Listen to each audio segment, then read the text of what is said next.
evening and welcome to Tucker Carlson Tonight. Happy Friday. It has been a long week in the news business. All sorts of things you thought could never happen did in fact happen, and then vice versa. A whole lot of predictions failed to materialize. The big theme of the week, as usual, was lying. There was an extraordinary amount of lying. At this point, the people in charge seem like they tell the truth only by accident. Occasionally, somebody in power will say something true and is swiftly punished for it. Can't have that. It's infuriating to watch, but it's also, if you look at it right, very amusing. These are not sophisticated deceptions. This is not Dwight Eisenhower stealthily planning D-Day. This is your 5-year-old ambling in with frosting on his face to tell you he never touched the birthday cake. Should that make you mad? Of course it should make you mad. But if you're human, you will also laugh at it. Cake? What cake? It's hilarious. The kid has no idea how ridiculous he is. So with that spirit in mind, we're going to devote the next hour to a special presentation on lying in American politics. So we're going to do our best to stay amused, because that's much better than being angry. And we're going to start with what could be the funniest lie of the year. Vladimir Putin blew up Russia's natural gas pipeline to Europe. Now, why would Putin do something like that? Well, they told us because he's evil.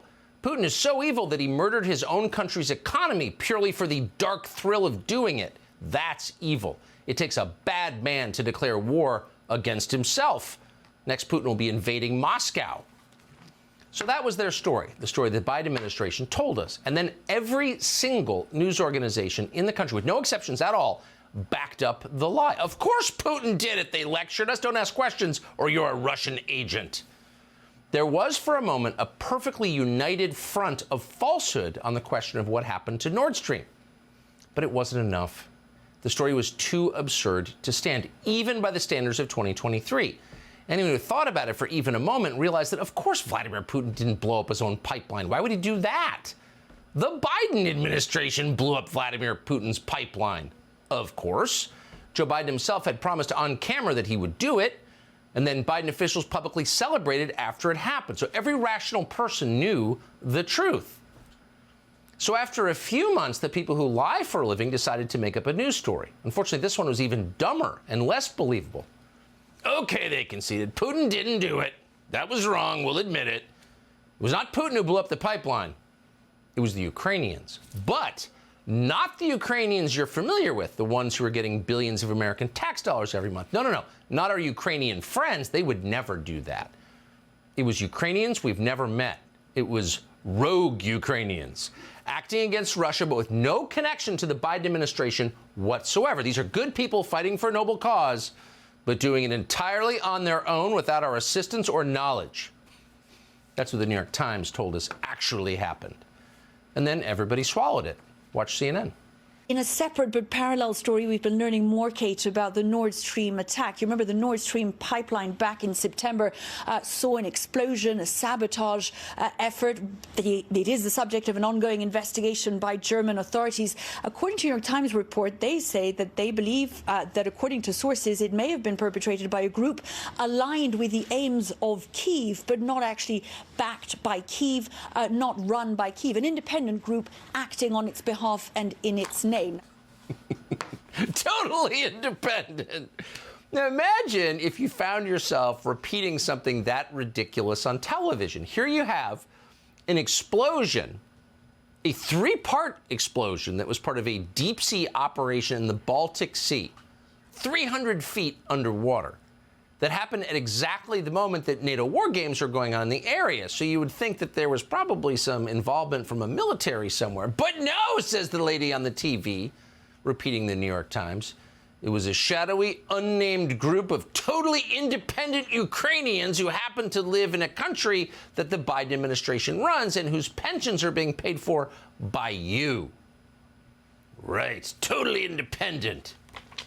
Does anyone really believe that? Does a single human being, including the hair hats repeating it, actually believe that? No. And that's the thing about so many of these lies. You don't believe them, but you're not special.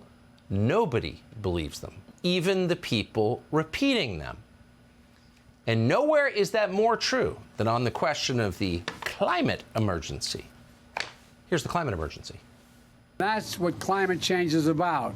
It is literally, not figuratively, a clear and present danger. The latest climate report, nothing less than, quote, code red for humanity. Let me say it again, code red for humanity. Okay, so you can buy that or not. And by the way, a lot of good people, some smart people, people of good faith do believe that, and that's okay. But do the people telling you that believe it? Does Joe Biden actually think that climate change is code red for humanity? Well, don't listen to what he says, watch what he does. This week, Biden spoke to Canada's Prime Minister, Justin Trudeau, about how terrifying this climate emergency is. But he didn't talk to Trudeau on Zoom. No! Instead, he flew on a private airplane to the capital of Canada, Ottawa, where he and Justin Trudeau drove around the city in a 20-vehicle convoy, complete with ambulances and armored vehicles. Now, if you were concerned about climate change being driven by humans and the burning of fossil fuels, which produce carbon dioxide, you probably wouldn't behave like that. You'd probably just get on the phone and talk about climate change. But they didn't. And none of the global warming experts who were telling you that your Suburban is a sin said a word about it. In fact, they were busy lecturing you about the rest. Your wood stove, your gas stove. You remember in January, the gas stove ban was a conspiracy theory. Anyone who was worried about the government cracking down on their kitchen was a nutcase, a Ruby Ridge level wacko. The New Republic reported back then, and we're quoting, people are getting real heated over a gas stove ban that isn't happening. Note and appreciate the pun. So that's always the first move. You're imagining it, crazy person. Then we move forward a couple of months, and the conspiracy theory is actually, well, it's true, and if you disagree with it, you're a wacko. This is from Politico, a political blog in Arlington, Virginia, yesterday. Quote, New York nears deal to ban gas stoves in new homes. So great.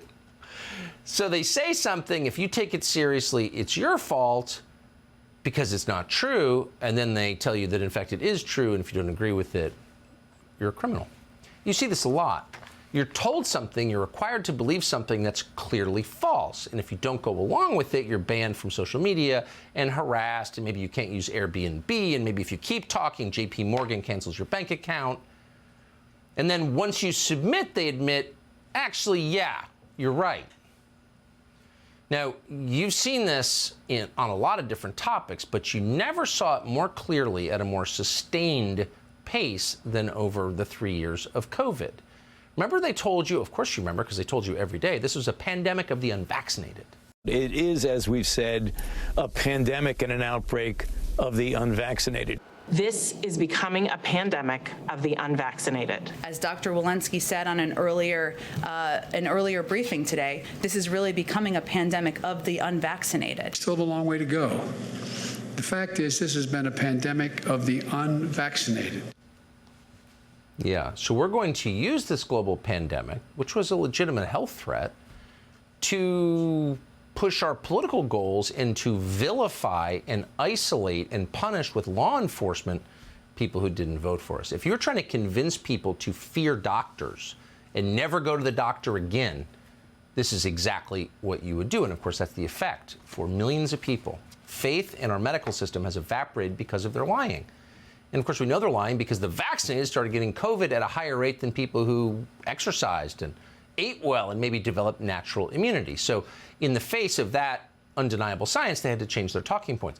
But for some reason, nobody told Senator Tina Smith of Minnesota to update her talking points. So here she was on Tuesday of this week, assuring everyone, in the words of the advertisements, this medicine is safe and effective. Thank you, Mr. Mansell, for being with us today. So I want to start by just saying that the COVID-19 vaccine is safe and effective. I mean, how is that different from the Nicene Creed? You just repeat it every week. You don't think about what it means. You just repeat the slogans. It's literally a liturgy. Safe and effective, really. A shot that gives young people heart inflammation without protecting them from COVID, that's safe and effective? All this level of lying does, is make people cynical. not simply about the people in charge. You have every reason to be cynical about them, but about words themselves. Is there a connection between a word and a physical, observable reality? Well, I'm not sure anymore. Karine Jean-Pierre at the White House has never even thought about that, or much. Here she is confronted with the evidence that the Biden family took a 7-figure payout from China. Watch carefully, maybe for the first time in your life, to how she responds. House Oversight says they've got bank records showing a Chinese energy company paying 3 Biden family members through a third party. What were they paid for? Look, I'm just not going to respond to that from here. Look, we have heard from House Republicans for years and years and years how the inaccuracies and lies when it comes to this issue. And I don't even know where to begin to even answer that question, because again, it's been lies and lies and inaccuracy for the past couple years, and I'm just not going to get into it from here. Yeah, just not going to get it. Here's some bank records. Here are some numbers on paper that no one disputes are real. What do you say to this? Republicans lies years up. In other words, you're sopping wet. The water seems to be coming from the sky. Is it raining? Lies, lies.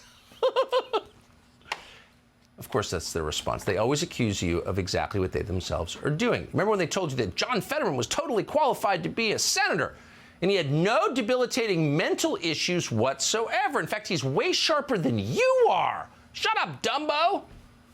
Whatever happened to John Fetterman, by the way? Where is he? He's supposed to be serving in the U.S. Senate. Can someone take a picture of him holding up today's paper so we can be certain? But Karine Jean-Pierre doesn't care. Republicans, lies, it's been years. And of course, she has to say that because she does not want to get into the details about what her own boss, the President of the United States, is saying, who really seems, and will concede in a very amusing way, utterly disconnected from reality. So he began his campaign, you probably remember, right around 2019, from telling us how he liberated Nelson Mandela from Robben Island, from prison in South Africa. And it's just gotten more florid from there. And we are absolutely determined to be amused by Joe Biden. So here he is telling you that during Selma, he was actually at the forefront of civil rights. He may have been on the Edmund Pettus Bridge. Watch this. I was a student up north in the civil rights movement. I remember feeling how guilty I was. I wasn't here. How could we all be up there? And you going through what you went through, looking at those, I can still picture the troopers with the batons and wands and whips. Can you even imagine what Joe Biden's actual racial attitudes were in 1963 in Delaware? This is the same Joe Biden who told us he was in the car with his dad 60 years ago and saw 2 men in downtown Wilmington kissing each other. And his father said, Joe, you got to support gay marriage. So there's something almost metaphysical going on here. You have people who believe if they say something, it will become true. Their words will create reality itself. Wow. That's the same standard, by the way, that the Biden administration seems to be applying to what's happening to the former president and to children and gender ideology. They want you to believe that 8-year-old boys can become women overnight just by wishing for it. That's why Kamala Harris just sent a letter praising a man dressed as a woman. That's why she goes around yapping about her pronouns. We can't resist this clip. It's too great. I am Kamala Harris. My pronouns are she and her. I am a woman sitting at the table wearing a blue suit. So we're not going to say anything snarky about that. That's just so great. And if there's one piece of video evidence that we can save in the time capsule inside all of our hearts to represent what it was like to live in this country in 2023, it's that right there. Kamala Harris. She, her, my pronouns, and I'm wearing a pantsuit. Yes, you are. So one of the great lies going on right now is that the former president of the United States, who is also, once again, the frontrunner for the Republican nomination, Donald Trump, has committed some kind of crime in the state of New York, for which at some point he's going to be indicted. Now, we could have had a lot of people on to talk about this, Trump defenders, people who voted for Trump. We thought it would be more credible and probably a lot more interesting to have someone who did not vote for Trump, who does not agree with Trump, but who's pretty serious about the law and has spent his life in it.